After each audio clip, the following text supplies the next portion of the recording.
Hi, my name is Mare Cromwell and I am a Gaia Communicator and Gaia Priestess. I also am an award-winning author and I have a healing practice, but I'm doing this brief Gaia teach today in response to the massive flooding in Ellicott City, Maryland yesterday. I live in Maryland, so this is hitting us Maryland residents, Mid-Atlantic residents pretty hard. I'm going to share a screen here.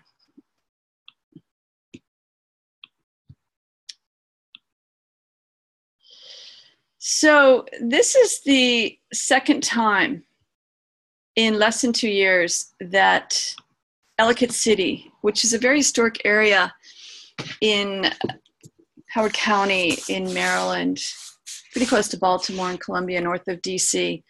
This is the second time that Ellicott City has been hit by a very devastating flood. Apparently this flood is worse than the one that was in late July of 2016. And Mother Gaia wants me to put this message out, and she's highly irritated. I don't usually feel her like this, and she's pretty irritated right now. And so before I get started with the message, a little bit more about my background. As I mentioned, I'm an author. I have 3 award-winning books. I won't go into detail here about them. You can go to my website, marecromwell.com. The second and third books are actual conversations with Earth Mother that she's asked me, wisdom she's asked me to put out to the world. And I have been told by a very gifted Shoshone elder, he called me the voice of Earth Mother. He's passed over now. Another very gifted elder told me that my work is in the prophecies. And a third elder has told me very recently that I am the Gaia mystic, that I have the most pristine relationship with her of anyone on the planet, which is really humbling to hear. But I have surrendered to serve her, and hence she wants me to put this message out now about the massive flooding yesterday in Ellicott City. So,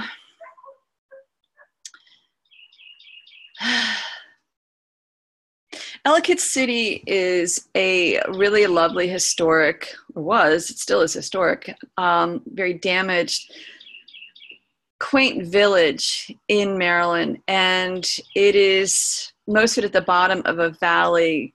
The street actually goes down, straight down to the river, the street that runs right through Ellicott City. It's a mecca for shopping, for bars, for restaurants.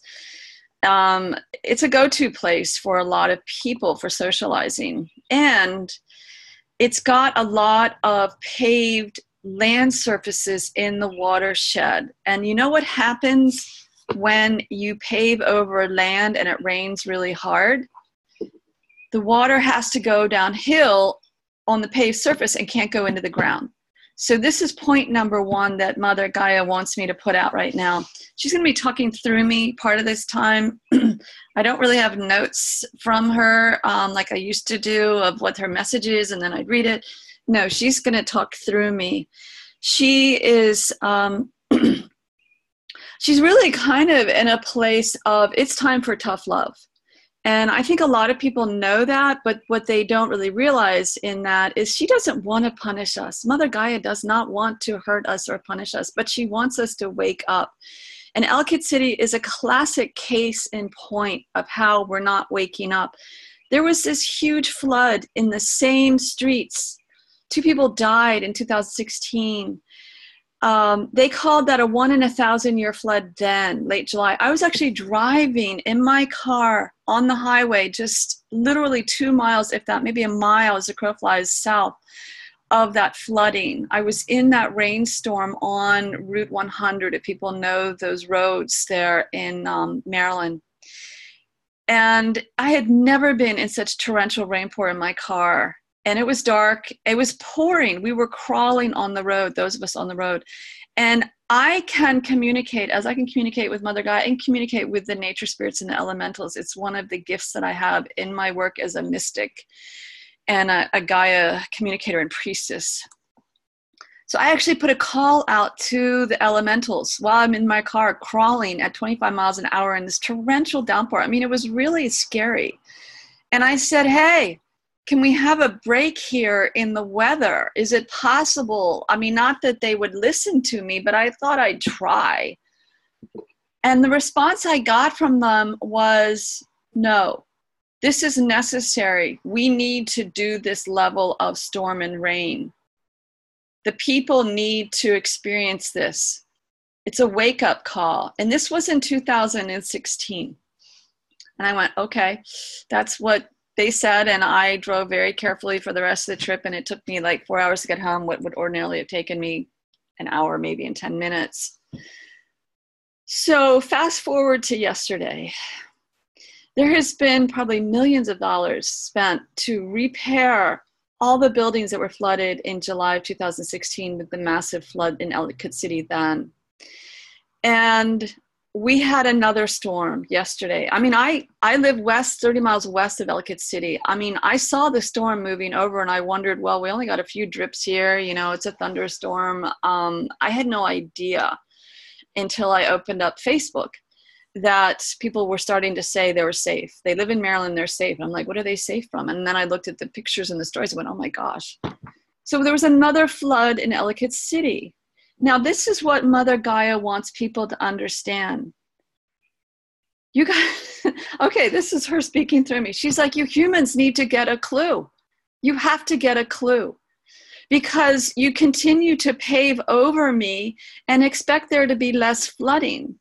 Plus, you continue to party and sit in these heavy, heavy energies that a lot of you are stuck in, of fear and depression and anger, and you're not healing your emotional states. And when you guys are stuck in those lower emotions, those lower energetics impact everything around you, and they impact the weather. And this is what the elementals were trying to say to me that night in 2016 while I'm in my car and we're getting hammered by the rain and we're crawling on the highway. They're like, no, you humans need to wake up. And we need to wake up and heal ourselves and remember that everything we do, every thought we have, every emotion we have, every word we speak, every action, every beer we drink, every bit of alcohol that we take in affects our emotional body, and it ripples out into the world around us. So I may be getting kind of esoteric for some, but I think, and I know actually, a lot of people are waking up to the reality that thoughts are energy and emotions are energy. And so when we have this climate chaos, and everyone's going, oh, it's climate chaos, oh, you know, too much global warming, too much CO2. Yes, that is impacting the weather. However, that's not the only thing impacting the weather. There are powerful elemental beings, thunder beings, the air beings, the water beings. There are powerful spiritual forces here on the planet that exist in other multidimensional planes that are very real. Some people can talk to them. I can talk with them. It's humbling. Some people work with them. I've been at ceremonies where people called out to the thunder beings as clouds were forming over ceremony, and they called out and they did a little prayer and they offered a little tobacco, and you know what? The clouds dispersed. And so this is how we're being called to remember how to live in sacred relationship with all that is around us. So physically, what we're doing on the land is going to impact what's going on when we get a heavy rain. Yes, if you continue to rebuild a city like Ellicott City, which probably they're planning to do, and they're getting federal funding and they've declared a state of emergency, which I don't blame Governor Hogan and others for doing, the county leadership, etc. However, if you still have so much paved over surface upstream in that watershed, there's going to be another flood. Maybe it'll be in a year and not just 2 years. Not that I'm wishing that on anybody. Mother doesn't want us to have to experience this. Please know this. But she needs us to wake up. And she's also, and I'm gonna hit a sore point here. She wants us to stop playing around, you know? And what I mean by that is so many people, like, she got so frustrated as I was on Facebook, and I could feel her emotions mounting and mounting, and I'm trying to like put little messages on my little tiny Facebook page saying, you know, case in point, we need to incorporate systems thinking. Systems thinking is a sustainability term, and it really basically means that everything's connected.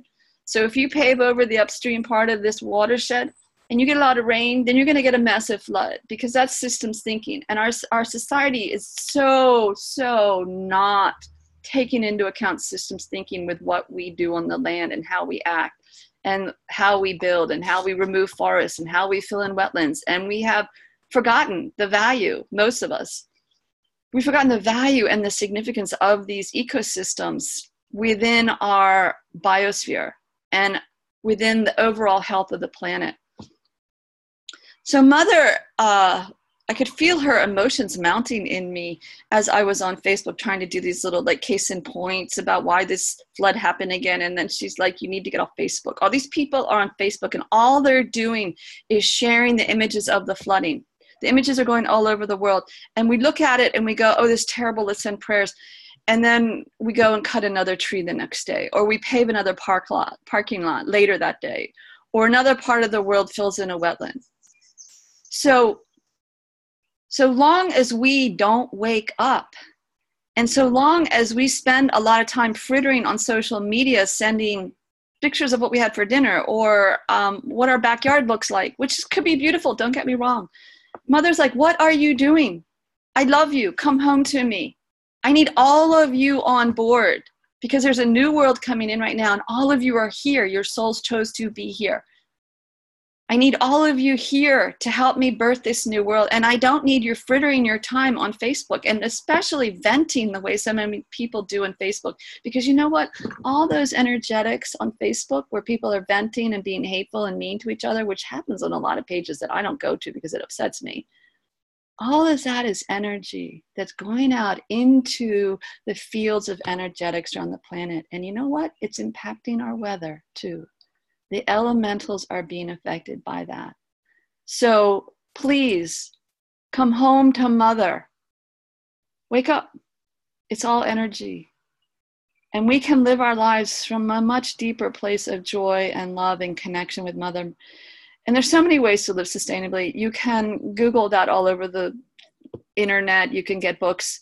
But what's missing in the sustainability movement is that Mother exists as a very powerful spiritual being, and she's calling us home.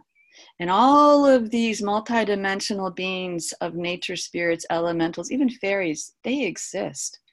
And they're calling us home because we need to reconnect with them to really weave the healing energies back into our sacred planet for this new world coming in. And it's coming in, and we're making it harder because we're just dragging our heels. So know that Mother loves everyone. She even loves the current White House resident because she loves all of us two-leggeds. And she is into tough love. And that's what we're experiencing these days. So thank you. Mother loves you. I'm going to end here. Check out my books. I have webinars on connecting with Earth Mother. There's actually a new Mother Gaia these days, but I'm not going to go into that You can check out my last Gaia teach on that. And please come home. Please come home to our sacred planet. Please remember how sacred you are, how sacred the trees are, the earthworms, the mosquitoes are even sacred. We're all one. And this is what the new world is about, is coming back into the oneness. So on that note, love, big hugs, love you. Mother Gaia loves everyone. It's time to wake up. It's been time for a while, but it's getting really, like, the call is getting louder. Okay.